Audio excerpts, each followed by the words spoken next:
Hello everyone, welcome back to our YouTube channel physics and math concept by Sumit Sharma. आज हम start करते हैं class 12 physics का next topic.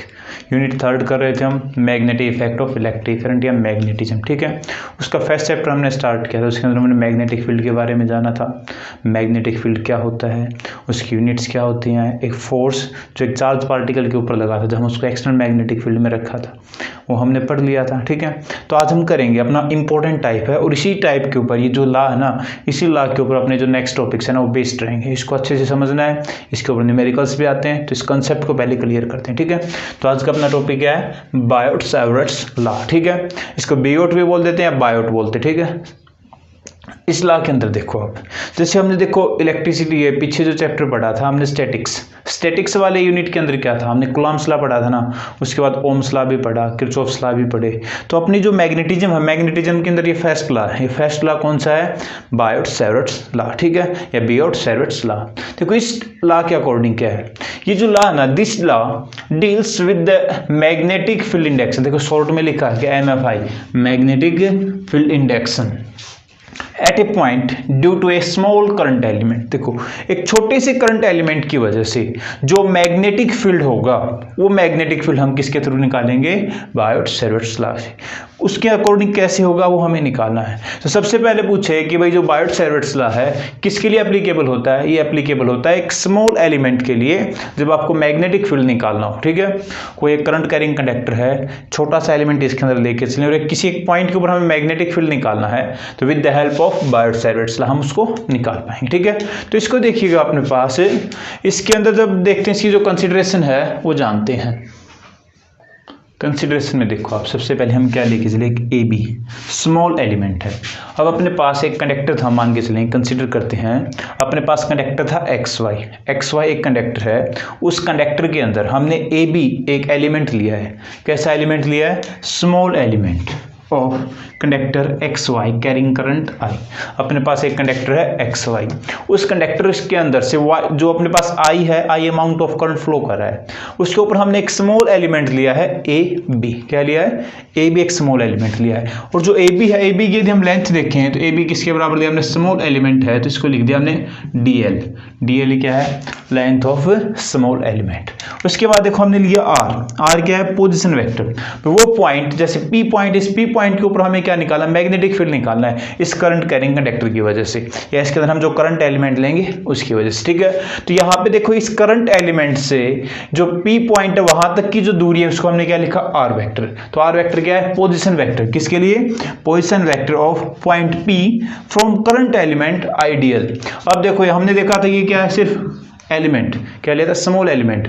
अब जो करंट एलिमेंट क्या होता है उसको देखो आप, करंट एलिमेंट क्या आएगा, जो करंट एलिमेंट हम लेंगे, करंट एलिमेंट होता है अपने पास, जो करंट होता है ना, करंट इनटू में जिस लेंथ के लिए आप उसको लेके चल रहे हो। जैसे इस कंडक्टर के अंदर टोटल लेंथ तो क्या है, XY कंडक्टर है, इसकी जो लेंथ हम छोटा सा पार्ट लेके चले स्मॉल, तो क्या है, DL है। तो करंट इनटू में जो अपने पास लेंथ शो कर दिया, क्या हो गया, करंट एलिमेंट। तो जो अपने पास R है, R वेक्टर क्या है, पोजीशन वेक्टर P का, कहां से, from the current element, current element से P तक का जो अपने पास पोजीशन वेक्टर हो गया है R, ठीक है। अब देखो एक दे रखा थीटा क्या, angle between the current element and the position vector. जो पोजीशन वेक्टर और करंट एलिमेंट के बीच जो अपने पास एंगल है, उस एंगल को हमने क्या लिखा है, थीटा। तो ये पॉइंट आपने यहाँ पे लिखा, इधर ले सकते थे, इधर ले सकते थे। तो जो अपने पास वेरिएशन आएंगे ना थीटा के अंदर, उनको भी हमें इसके अंदर स्टडी करना है। तो कंसिडरेशन में क्या लिखा हमने, XY एक कंडक्टर है, इसके बीच हमने AB एक छोटा सा एलिमेंट लिया है, इस कंडक्टर के अंदर से I करंट पास हो रहा है, ठीक है। यहाँ पे एक पॉइंट P है जिसके ऊपर हमें मैग्नेटिक फील्ड निकालना है। इस पॉइंट P के लिए यदि हम मैग्नेटिक फील्ड निकालेंगे तो इसके लिए अपने पास एक तो थीटा भी लेके चलेंगे, angle between current element and the position vector. Position vector क्या है, R। ये कहां से कहां तक है, जो अपने पास स्मॉल एलिमेंट था वहां से लेकर जो पॉइंट P है वहां तक। तो हमने ये सारी की सारी कंसिडरेशन कर ली। अब अकॉर्डिंग टू दिस लॉ, इस लॉ के अकॉर्डिंग क्या होगा वो देखते हैं।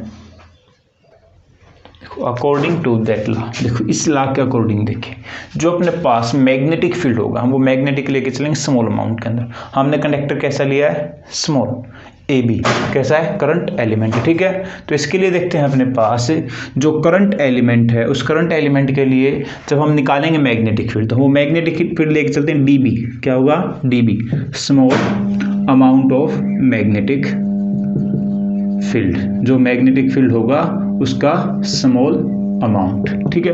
अब अकॉर्डिंग टू दैट लॉ, इस लॉ के अकॉर्डिंग जब हम मैग्नेटिक फील्ड निकालते हैं तो मैग्नेटिक फील्ड क्या मिलता है, जो डीबी है small amount of magnetic field, वो डायरेक्टली डिपेंड करता है करंट के ऊपर, किसके ऊपर, करंट के ऊपर, कितना करंट इस कंडक्टर से पास हो रहा है उसके ऊपर डिपेंड करता है, ठीक है। अब सेकंड कंडीशन, तो फर्स्ट केस है, सेकंड केस में क्या बोलता है, जो अपने पास यहाँ पे इन दोनों के बीच जो एंगल है, उस एंगल का जो साइन कंपोनेंट होगा उसके साथ क्या बोल सकते हैं, D B is directly proportional to D L sine theta. D L क्या है, स्मॉल लेंथ है, या फिर आप लिख सकते हो यहाँ पे एक बार तो ले लेते हैं हम, अपने पास जितना ज़्यादा करंट एलिमेंट होगा उसके डायरेक्टली प्रोपोर्शनल। तीसरा केस लिख सकते हैं यहाँ से, जो डी बी है वो क्या होगी, directly proportional to sine of angle of, यहाँ पे जो एंगल है थीटा, इन दोनों के बीच किसका एंगल है, ये angle between current element and the position vector, उनके ऊपर, ठीक है। अब देखो जो फोर्थ है, फोर्थ केस में देखते हैं, ये जो आर है इस आर के इनवर्सली प्रोपोर्शनल होगा, वो भी कैसा, स्क्वायर के, तो यहाँ से क्या लिखेंगे, जो डीबी है is direct inversely proportional to the square of position vector, जितनी ज्यादा पोजीशन है उसके इनवर्सली प्रोपोर्शनल है, और किसके, स्क्वायर के इनवर्सली प्रोपोर्शनल, ठीक है। तो यहाँ पे अपने पास देखो DB directly proportional to DL, directly sine theta, inversely proportional to the R square, ठीक है। ये कंडक्टर है सारा का सारा, ये लॉ बोलता है भाई, कब, जब इन दोनों कंडक्टर को और इस पॉइंट को हम किसके लिए लेके चलें, फ्री स्पेस के अंदर रखें। फ्री स्पेस का मतलब क्या होगा, जहां पे अपने पास जैसे लेके चलते हैं ना, एयर या फिर वैक्यूम बोल सकते हैं, ठीक है। तो इस केस में क्या मिला, according to that law, small amount of magnetic field at a point P due to an current element IDL is directly proportional to the current flowing through the conductor and directly proportional to the small amount of length, या बोल सकते हैं current element, ठीक है। फिर लिखोगे directly proportional to angle between the current element and the position vector and inversely proportional to the square of distance between, या बोल सकते हो distance between current element and that point, ठीक है। इन सभी को जब हम कंबाइन करते हैं तो कंबाइन करने के बाद देखो अपने को क्या मिलेगा, जो डीबी है, DB is directly proportional to I D L sine theta divide में कितना आ गया, आर स्क्वायर। इन सभी को कंबाइन करने के बाद अपने को ये टर्म मिल गई, ठीक है। अब हमें ये भी पता फिजिक्स के अंदर जो डायरेक्टली प्रोपोर्शनल का साइन आता है उसे हमें रिमूव कराना पड़ता है। अब उस साइन को रिमूव कराते तो अपने पास एक कांस्टेंट आता है, तो यहाँ पे कांस्टेंट आया, उसको क्या बोल देंगे, के। क्या मिला हमें, डीबी इक्वल्स टू क्या मिला, K I D L sine theta Y में आर स्क्वायर, अपने को क्या मिल गया, अकॉर्डिंग टू बेयर्ड-शेरवुड्स लॉ। जो small amount of magnetic field होगा एक कंडक्टर के अंदर, जो स्मॉल क्या करंट एलिमेंट है उसके लिए हम निकालते हैं तब। अब देखो आप, जो ये k है, इस k की दो वैल्यूज रहेंगी। k की वैल्यू किसके लिए, एक तो SI सिस्टम के लिए और एक क्या रहेगी CGS के अंदर k की वैल्यू, ठीक है। SI सिस्टम के अंदर तो जो अपने पास k होगा, इस k की वैल्यू लेके चलते हैं हम म्यू नॉट बाय 4 पाई, क्या होगा, म्यू नॉट बाय 4 पाई, ठीक है। और जो अपने पास CGS सिस्टम लेके चलेंगे तो अपने पास जो यूनिट रहेगी k की वो क्या मिलेगी, 1 k की जो वैल्यू, तो देखो यहाँ को जो रिजल्ट मिल हम लिखना कैसा है, उसको हम वेक्टर से लिखेंगे, वो सारी की सारी टर्म देखो हमें है, जो स्मॉल अमाउंट ऑफ फील्ड है वो मिल गया हमें K I D L sine Y में आर स्क्वायर, ठीक है। अब यहाँ से हमने इस के की वैल्यू पुट कर लेते हैं, D B equals to mu naught by में 4 pi I D L sine theta Y में आर स्क्वायर। ये क्या होगा अपने पास, किस फॉर्म में है, स्केलर में बोल सकते हैं, ठीक है, स्केलर फॉर्म के अंदर। यदि हम इसको वेक्टर फॉर्म में लिखना चाहें तो देखो आप, करंट है, करंट तो कैसी क्वांटिटी, स्केलर क्वांटिटी है, और स्केलर क्वांटिटी को हम वेक्टर के केस में नहीं लिख सकते ना। लेकिन जो अपने पास है, जो एलिमेंट लेके चले थे हम, बोले एलिमेंट कैसा है, वेक्टर क्वांटिटी है, और यहाँ पे जो साइन थीटा हम क्रॉस प्रोडक्ट में रिमूव करा सकते हैं ना। तो देखो हम करते हैं इसको, D B vector equals to mu naught by 4 pi, ये तो कैसा है, कांस्टेंट है, इसके इनटू में क्या है, देखो आई, यहाँ पे क्या लिखेंगे, डी एल इंटू में आर। देखो डी एल क्या है अपने पास है, स्मॉल करंट एलिमेंट था या एलिमेंट लेके चले थे। यहाँ पे देखो अपने पास साइन थीटा, यहाँ पे हमने क्रॉस प्रोडक्ट लगाया है। देखो यहाँ पे हमने इंक्रीज क्या करा देंगे, हम आ दें कोई दिक्कत नहीं है ना। देखो आप मूव कराएंगे डी आर साइन, तो आर तो नीचे से कट जाएगा आर स्क्वायर, और साइन थीटा अपने पास है, ये किसमें वेक्टर फॉर्म में, किसमें वेक्टर फॉर्म में। तो जो अपने पास बायोट-सैवर्ट्स लॉ है रिजल्ट्स हैं हाँ पे, तो के की वैल्यू यदि सीजीएस होगी तो सीजी क्या लेके चलेंगे 1, यदि सीजीएस का केस नहीं है तो कैसा है एसआई, एसआई के केस में के की वैल्यू क्या रहेगी म्यू नॉट बाय 4 पाई। यहां तक आया समझ में, आ गया होगा ना सभी को समझ में। अब देखो यदि आप इन दोनों रिजल्ट्स को करंट डेंसिटी की टर्म में लिखना चाहें तो आप करंट डेंसिटी की टर्म में लिख सकते हो, आपकी जो बुक है उसके अंदर गिवन है। इसके अलावा जो अपने पास बायोट-सैवर्ट्स लॉ, इस बायोट-सैवर्ट्स लॉ के कुछ इंपॉर्टेंट फीचर्स हैं वो हमें जानना जरूरी है, वो इंपॉर्टेंट फीचर भी हम देखते हैं। देखिए कौन कौन से हैं वो फीचर। जानने से पहले हम निकाल लेते हैं इसके अंदर जो अपने पास small amount of magnetic field मिला है उसकी डायरेक्शन। भाई अपने पास वेक्टर क्वांटिटी है ना, वेक्टर क्वांटिटी की डायरेक्शन भी होती है।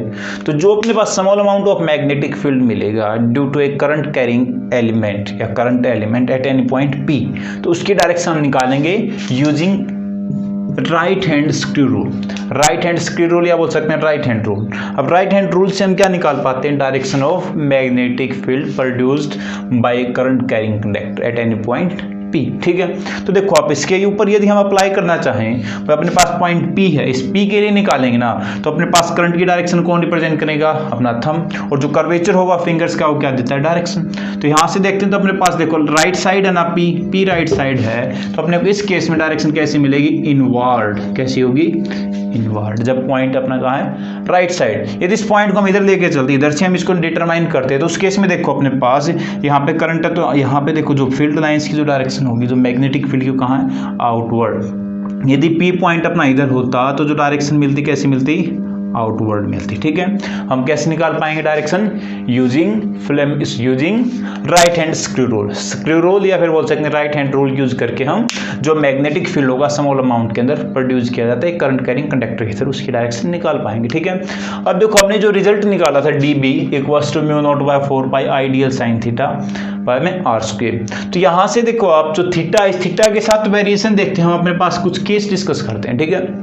फर्स्ट केस देखिएगा, जब अपने पास जो थीटा हो जो साइन थीटा है, थीटा की वैल्यू आपके पास 0 डिग्री हो, 0 डिग्री का मीन क्या है ये जो P पॉइंट इस कंडक्टर के ऊपर ही लाई करता है, ऐसा बोल सकते हैं। या फिर 180 का मीन क्या है इसके अपोजिट इधर लाई करता है। भाई करंट जिस डायरेक्शन में है उसके अपोजिट यहाँ पे लाई करे, या फिर करंट की डायरेक्शन में इसी कंडक्टर के ऊपर लाई करे तो एंगल क्या हुआ 0 या 180। उस केस में देखो आप जो साइन होता है साइन 0 डिग्री या साइन 180 डिग्री दोनों की वैल्यू क्या आती है 0, और यहाँ पे ये 0 हो गया तो अपने को जो मैग्नेटिक फील्ड मिलेगा वो कैसा होगा मिनिमम। तो मिनिमम मैग्नेटिक फील्ड कब गेन होगा जब हम इस कंडक्टर के ऊपर ही पॉइंट लेके चलें in the direction of field, या बोल सकते हैं the opposite direction of current. जो करंट है करंट की डायरेक्शन में देख सकते हैं, या फिर इसकी जो अपोजिट डायरेक्शन उसके ऊपर भी यदि हम जो पॉइंट है वो लेके चलेंगे तो अपना एंगल होगा 0 या 180, और साइन 0 हो चाहे साइन 180 हो जो अपने पास वैल्यू आएगी क्या हो जाएगी 0, और 0 के मल्टीप्लाई में सब कुछ है क्या हो जाए सारा का सारा 0। तो ये अपने को क्या मिल जाएगी मिनिमम वैल्यू, ठीक है। अब सेकंड केस देखो जो अपना थीटा कितना हो 90 डिग्री, थीटा कितना हो 90 डिग्री। जो अपने पास थीटा है थीटा की वैल्यू कितनी है 90 डिग्री, तो साइन 90 क्या होता है हमें पता है, साइन 90 डिग्री वैल्यू कितनी होती है 1, और 1 हो गया तो यहाँ पे जो ये है वैल्यू सारी क्या हो जाए मैक्सिमम। इस केस में जो अपने को मैग्नेटिक फील्ड मिलेगा वो कैसा होगा मैक्सिमम होगा। किसके ऊपर डिपेंड किया एंगल के ऊपर, ठीक है। तो ये अपना टॉपिक था, इसके ऊपर हमने बायोट-सैवर्ट्स लॉ के बारे में अच्छे से जाना है। वेक्टर फॉर्म में कैसे लिखेंगे, जो अपने पास मैग्नीट्यूड की फॉर्म होगी उसके अंदर कैसे लिखेंगे, या इसके अंदर जो k है k की वैल्यू देखो आपने लिखा म्यू नॉट बाय 4 पाई, या सीजीएस के अंदर क्या लिखेंगे 1। जो म्यू नॉट बाय 4 पाई होती है इसकी वैल्यू भी हम लिखते हैं क्या आता है अपने पास 10⁻⁻⁷। चेक कर लेते हैं एक बार, जो म्यू की जो वैल्यू आती है अपने पास क्या आएगी म्यू नॉट बाय 4 पाई की वैल्यू तो 10⁻⁷ वेबर एम्पियर पर मीटर। देखो वेबर एम्पियर इनवर्स और मीटर इनवर्स, ये वैल्यू किसकी होती है म्यू नॉट बाय 4 पाई की। यहाँ पे देख लेते हैं एक बार, देखो म्यू नॉट 4 पाई कहाँ जाएगा multiply 10⁻⁷ weber M inverse M inverse, ये सारी की सारी वैल्यू किसकी है म्यू नॉट की, ठीक है। यदि हमें म्यू नॉट बाय 4 पाई की निकालते 4 पाई कहाँ जाएगा नीचे, वैल्यू क्या आ जाए 10⁻⁷ वेबर एम्पियर इनवर्स और मीटर इनवर्स ही हम लिख पाएंगे। ठीक है, तो आज का अपना टॉपिक ये था, इसको ध्यान से पढ़ना है, अच्छे से पढ़ें एक बार। यदि कोई डाउट हो तो आप कमेंट में हमें बता सकते हो, और अपने इस यूट्यूब चैनल को लाइक शेयर और सब्सक्राइब जरूर करें। साथ ही साथ बेल आइकन को प्रेस करना है ताकि नेक्स्ट वीडियो जो भी आपको मिले उसको आप आसानी से देख पाओ, उसका नोटिफिकेशन आपको मिलेगा तो आप तुरंत उसको देख पाओगे।